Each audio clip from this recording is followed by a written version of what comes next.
નમસ્કાર ખેડૂત મિત્રો, જય દ્વારકાધીશ અને પશુપાલક મિત્રોને જય ઠાકર.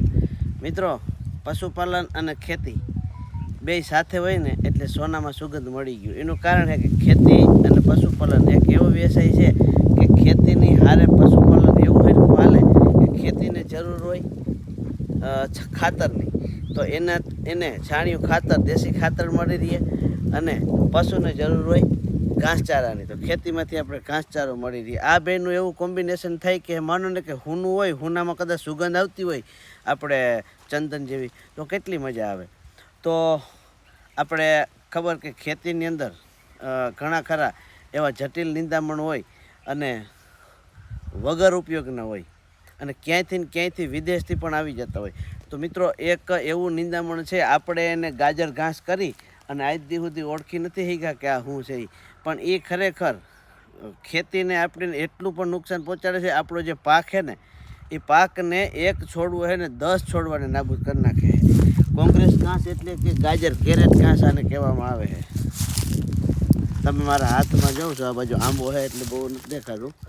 અને મિત્રો, આ એક છોડવો છે ને 35 થી 40 હજાર છોડવા પાછા તૈયાર કરે છે. આ એક છોડવાની અંદર એટલું બી થાય છે. મહા મહેનતે ગોતીને લઈ એવો છો ને આના ફાયદા શું છે ને આના ગેરફાયદા શું છે ને વાત કરીશ ને એટલે પગ હેઠેથી ધોળી નહીં, આખી જમીન હલવા માંડીએ. ના હાલે તો તમે હલજો જરાક.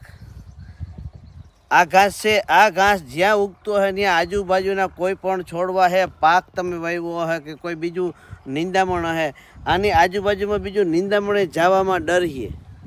આ એટલું ડેન્જર છે. નાની કડવાશ એટલી લીમડા જેવી છે. આના ફાયદાની વાત કરું છું તમને અટાણે. પણ આ ખાવાનું નથી હો. લીમડો તો આપણે આયુર્વેદિકમાં ઉપયોગ લીધા જેવી વસ્તુ છે. તાવ, જુકામ, આવું બધું હાંધા દુખતા હોય તો મટાડી દઈએ. પણ આ વસ્તુ એટલી ડેન્જર છે કે આપણા પાક માટે, કે આનો જ્યાં છોડ હોય ત્યાં આજુબાજુ 10 છોડ, એટલે કે આ મારા હાથની અંદર છોડ છે ને, હવે આ એક છોડની આજુબાજુ લગભગ 60 થી 70 છોડ, નાનો પણ કોઈ પણ પ્લાન્ટ લગાવેલા હોય ને તો એ છોડવાને નષ્ટ કરી દે છે. કેમ કે આનો વિકાસ જ એવો હોય અને આ એટલું જટિલ હોય. આ બધું ન્યુટ્રિશન આજુબાજુમાંથી એની જળો દ્વારા શોષી લે અને આપણો જે પાક હોય એનો ગ્રોથ થવા દેતું નથી. તો આ કોંગ્રેસ ઘાસ છે, આને મારવામાં તમારે ગમે એટલી ટ્રાય કરવાની, અઘરું લાગે, મરી જાય છે. પણ આ જ્યારે તમારા હાથમાં મેં પકડું, આ રીતનું તમારા હાથમાં આવે તો કંઈ વાંધો નથી આવતો.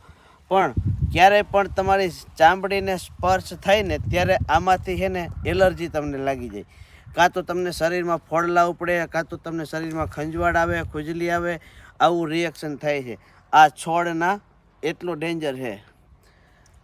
આજથી 1.5 વર્ષ પહેલાં એક ભાઈને આ ઘાસ ઉપાડી અને બથ ભરી અને નાખવા જતા હતા કે આને હરગાવી દઈ ઢેગલો કરીને, તો એ ભાઈનું મોઢું હોજી ગયું હતું.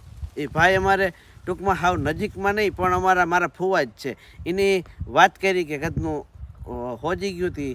ડૉક્ટર આગળ ગયા, ડૉક્ટર કહે કોઈ વસ્તુની એલર્જી છે.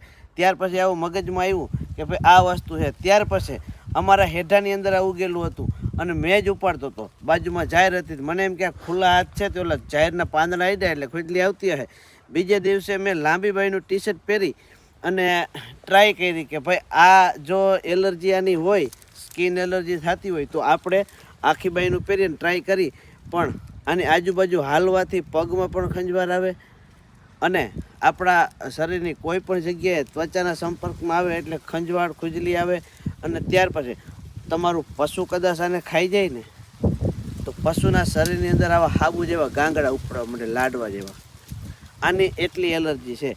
તો આને આપણે જળમૂળમાંથી નાશ કરવો હોય ને તો આના માટેનો મસ્ત ઉપાય છે કે ઉઈગા ભેગું આને નેદી નાખવાનું. જેવા દેખાય ત્યાંથી લઈને થેલીમાં ભરીને દફન વિધિ કરી દેવાની છે આની. અને આ આવ્યું ક્યાંથી ખબર? આ ઘઉંના બિયારણ ભેગું અમેરિકાવાળા 1-2 બી નાખી દીધા થેલી રીતને, ત્યાંથી આ ગરી ગયું. આપણી આ રીતની પથારી ફેરવીએ. અણુબમ કહીને તો આને કહેવાય. જો આ ઝાડ છે, આ અણુબમનું માસિયાર છે. આ ધીરે ધીરે આપણી કૃષિને, આપણી ખેતીને પાછળ પાડવાના ધંધા હાટું થઈ અને એ લોકોએ મોકલા છે. તમારે કોઈને પાછળ પાડવો હોય તો કોઈકના ખેતરમાં બી ઉડાડી આવજો એટલે એ તમારે તો વાહે રહી જાય. કેમ કે એક છોડવો છે એ 60 થી 70 છોડવાને નુકસાન પહોંચાડે. તો કોઈકના ખેતરમાં આવા 1000 છોડવા કરી જાય તો 60-70 હજાર છોડવાને નુકસાન પહોંચાડે. આપણે એવું નથી કરવાનું. આપણે આને જળમૂળમાંથી કાઢી અને ફેંકી દેવાનું છે. તો આને મારવા માટેની સ્પેશિયલ વસ્તુ છે ને એક હું તમને બતાવું, પણ પાકમાં હોય તો નહીં છાંટવાનું. આ વસ્તુનું તદ્દન આપણે નફરત છે. પણ આવો હેઢો હોય, હેઢાની માલિકો આનું જંગલ થઈ ગયું હોય અને આને મારી નાખવું હોય તો આને શું કરવાનું હોય, તમારે ડાયક્લોરવોસ એટલે કે સર્વનાશ દવા એક પંપની અંદર 100 મિલી, ત્યાર પછી ઓક્સી ગોલ્ડ જે આપણે બાસાલીન ભેગી આપણા ખેતરની અંદર પાવામાં મિક્સ કરી છે એ 15 થી 20 મિલી અને અડધો કિલો નિમક પાણીમાં ઓગાળી અને એક પંપનું દ્રાવણ કરી અને આ છે જે છોડ એને હોટીથી ઝાપટવાનો, ડાળખીમાં ટોચા કરી દેવાનો, ત્યાર પછી છાંટવાનો, એટલે સીધો રામચરણ પામી જાય. તો આપણે આને ઉગાડવાના નથી, આની આપણે દફનવિધિ કરવાની છે. અને જ્યાં ક્યાંય તમને આ છોડ જોવા જડે ને ત્યાં ઉખેડીને ફેંકો તો એવી જગ્યાએ ફેંકજો થી કોઈ પશુ આને ખાય નહીં. એક અમારા ભાષામાં આને અભાગણી કહે છે, ઘણા પીલુડી કહે છે. એ જો બળદ ગાય ખાઈ જાય તો એને પણ ચામડી ઉતરી જાય, ચામડીમાં તિરાડું પડી જાય, આવું એલર્જી થાય છે. તો આનું એવું જ રિએક્શન છે. એટલે ધ્યાન રાખજો કે કોઈ ઢોરને તો લીમડોય કડવો નથી લાગતો, એટલે કદાચ આ કોકના ઢોર ભૂખે મરતા ઝાપટી જાય, પણ ધ્યાન દેજો આ વસ્તુ સારી નથી. કોંગ્રેસિયું ઘાસ છે, ગાજરિયું ઘાસ છે અને કેરેટ ઘાસ છે. અને તમે જે કહેતા હોય અમે તો આને જંગલી આંબો કહી, બરાબર, કેમ કે આંબા જેવું રૂપારું છે. અને બીજી વાત કરી દઉં કે આપણે આંબાને ઘણી બધી માહિતીની ખબર નહોતી, પણ જાણી અને પછી ટ્રીટમેન્ટ કરી એટલે આજુ વખતે કેરીઓ જો આમાં બંધાણી છે. હવે મોટી થાય અને શું થાય એ તો મારો રામ જાણે.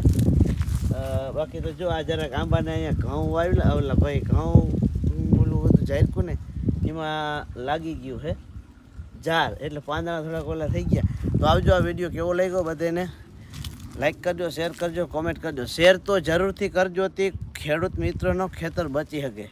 તો આવજો, જય દ્વારકાધીશ.